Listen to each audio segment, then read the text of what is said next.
ఛత్తీస్గఢ్ లో భారీ ఎన్కౌంటర్ చోటు చేసుకుంది. అయితే ఈ ఎన్కౌంటర్ లో ముగ్గురు కీలకమైనటువంటి మావోయిస్ట్ నేతలు హతమైనట్టు తెలుస్తోంది. ఛత్తీస్గఢ్ లోని సుక్మా జిల్లా సంబంధించినటువంటి గొల్లపల్లి గ్రామంలో ఈ ఇన్సిడెంట్ చోటు చేసుకుంది.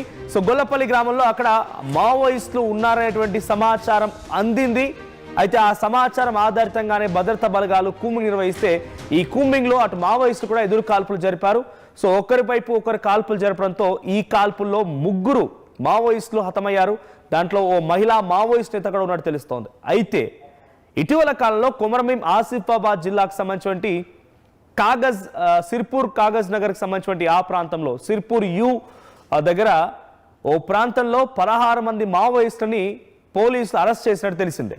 సో అరెస్ట్ చేసి హైదరాబాద్ తరలిస్తున్నారు, మీడియా ముందు ప్రవేశపెడతారు, కోర్టులో ప్రవేశపెడతారనేటువంటి వార్తలు పెద్ద ఎత్తున చర్చనీయాంశంగా మారాయి.